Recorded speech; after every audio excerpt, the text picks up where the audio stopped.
Okay, let's go up next to AEW Rampage, and we start things off right away with perhaps the main event of the entire evening.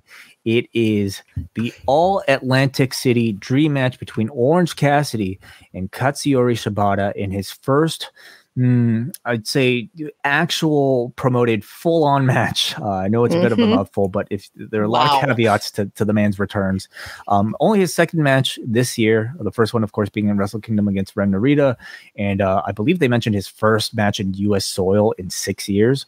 So this felt like a big deal. I think if you've been following the career of Katsuyori Shibata, if you were just watching AEW and had no idea about the man, I'm not sure. Nonetheless, Rampage at this point seems to be at least catering to, a pretty diehard fan base, and this felt like a bigger match than most. Now, we should also maybe mention Dave Meltzer in the Wrestling Observer newsletter, and I believe on the radio show, mentioned that Shibata had requested two opponents from AEW, one of them being Orange Cassidy, the other being Bryan Danielson, and somehow the timing worked out that he was available this weekend, and thus they seemed to quickly put this match together. And thus we have Orange Cassidy versus Katsuyori Shibata with Mike Tyson on commentary. Let's quickly discuss Mike Tyson, Kate. What did you think of his commentary? I didn't really know what to expect. I did not expect what I got, which was this person who's very sort of relaxed and soft-spoken and who had done his homework and seemed to be quite seriously interested in the proceedings. It's like, when you've got a celebrity coming in, there's always the danger that they are, whether deliberately or accidentally, just going to become the focus of everything, and that you're going to lose focus on the match. And I thought that the other commentators did a good job of making sure that didn't happen, but I thought he did a good job of making sure it didn't happen. Like, he felt like a wrestling commentator, and I was pleasantly surprised. I'm in agreement. Well, first of all, we should mention they said that Mike Tyson would be calling the entire show. He actually only ended up calling this match. Okay. Yeah, it seems some cross wires there. But that's okay. At least we got him calling this match, because I think that's all we wanted was sort of. Yeah, I know. There was really no one. I did not expect, to get his insights on Sky Blue and Madison Rain. I was fine with this being the extent of his involvement. But we learned from hearing this match that Mike Tyson either has some great notes, or the man watches a lot more New Japan World than we thought, because he came out here. Shibata, they go through on commentary Shibata's comeback story, and Tyson is adding comments like, nobody thought he'd be back, So yeah, it's really were you among those people? I didn't know this is a thing. Yeah, he seemed quite genuinely interested. He's getting into Orange Cassidy, and is okay. Yeah, I imagine, I have to imagine, they sat him down in the back, and they're like, "Okay, Mike Tyson, here's the layout. This is why this match is a big deal. Okay, we're gonna need you to really get into this." And the man did a great job. He really did. I have to say.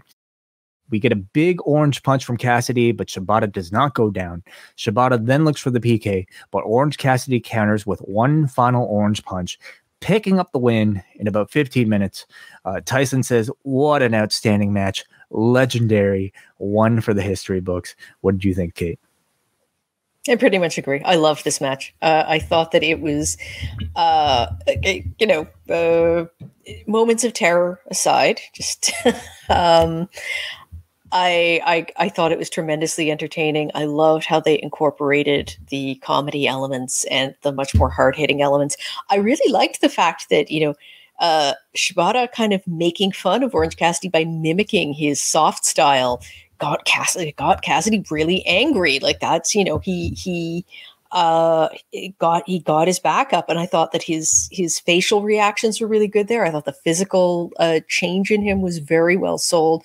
I thought that they told a good story in the match, and yet just I was super impressed. As I said, moments of terror aside, I don't know if I could have if I was going to see a Shibata Orange Cassidy match that I liked more. I don't believe I'm this is the type of match you would expect on spring break, and thanks to timing and thanks to maybe Tony Khan's sort of penchant for I don't know, loving that sort of matchmaking.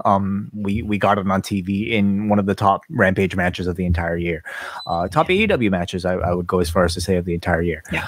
I agree. It was a very interesting mix of personalities here. You know, Orange Cassidy, of course, working a very comedy-based shtick that gets very serious. But Shibata is just like, I think, no nonsense completely in a very reality based match. But the fact that he specifically reportedly asked for Orange Cassidy as an opponent tells you, I think, how much he admires the gimmick. You know, you can tell that the man probably watches AEW, has probably seen Cassidy in the past, and to specifically want to wrestle him, he probably loves this gimmick. And to see him be able to adopt it shows you that he has an incredible understanding of what it's about, and he might have a bit of a sense of humor attached to himself as well. Hard hitting match, full of personality, but it was like, for me, like just as much, like, I think, accented by the very bizarre atmosphere here. You know, under different circumstances, Kate, this is the type of match that I think would have had audiences like crying. You know, like if this took place in Japan, big comeback match, like, you know, I still consider this like a bit of a comeback, you know, for the man. It's only his third match, and the first one was a 5-minute exhibition with Zack Sabre that, like, no one was expecting. It was just like, okay, we're going to go out and try this. So second proper match, first one without any any special sort of considerations attached to it. That's I would like to know how many people had Shibata versus Orange Cassidy on their 2022 bingo card, because I'm willing to bet it wasn't that many. It'd probably be 0 people on this planet. But yeah, it was just kind of weird going from, I think, you know, the Zach match, the Narita match, both of them being incredibly emotional, to just the opening match on Rampage. You know, it felt like, with Mike Tyson on commentary, you know, it felt bizarre, almost like, I don't want to say Zack Sabre and Ren Narita are very much, they are opponents that you can completely see Shibata gelling with. This is not. Yeah, but it worked out great. Like, I do feel like I don't think this was maximized, you know, for, I think, promotional value, to be able to say we have Katsuyori Shibata having his first match back. Not to even say like that's something you do for an AEW audience, because I ultimately don't know how much of the AEW audience would see even that match as a draw. But I will say, there were lines in the audience, though, like people knew. But you know, for instance, like if you spent the time to tell the story of Shibata on TV, and if it was promoting a match on a pay-per-view, I think that, you know, would have obviously felt a lot more important than maybe what we got in a 3-day build, right? I think that if they're going to invest the time in a proper, you know, in video packages and a build and appearances, that's what you want to do with him and Danielson. I don't know if a match with Orange Cassidy was going to be improved by having a better story going into it. I think just the completely crazy idea of Katsuyori Shibata on US TV fighting Orange Cassidy on Rampage, I think that almost is sort of like, yes, it could have been presented to draw a bigger audience, but I don't know if that would have made the whole experience that any better. So at this point, Kate, you know, where do you expect to see Shibata pop up next? I mean, the fact that this is only his third match and it took place in a promotion other than New Japan Pro Wrestling, I find very interesting. You know, like, is New Japan refusing to clear the man, like, fully or something like that? Because I wonder how they feel, you know, about having you know, something like this not take place in a promotion of their own. Well, as soon as they had to sign off on it, and they they do have a formal working arrangement with AEW.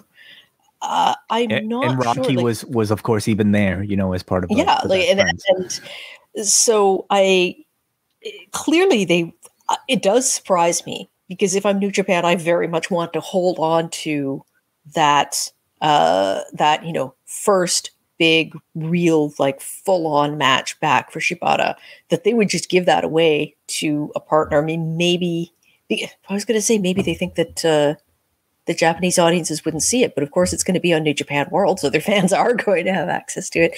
It's an interesting choice, and I don't know, maybe they're planning on having Shibata work more on the US New Japan shows, like some of the live shows they're doing there. But even then, Kate, like, would this not have made sense to save for one of their own shows? But like, particularly since the New Japan Strong, like the big shows are now pay-per-views. Yeah. Like you can't just watch them on New Japan World. I think the follow-up will tell us a lot. If we don't see Shibata regularly booked in a New Japan show, either in America or Wrestle Kingdom, for that matter, like it will likely. It will likely. One thing that I'm wondering. Sorry, go ahead. Well, I'm just saying it'll likely tell you that maybe they have some concerns about liability. That they're willing to pass on to promotion. The only other thing I can think of is that this was a trade-off for them to get him versus Danielson at a New Japan show. That would be very interesting. So we shall see what is next in the career of Katsuyori Shibata, as well as the career as a commentator of Mike Tyson. Kate, maybe we'll see more of Tyson. Maybe Tyson could be Katsuyori Shibata's exclusive commentator from this point on.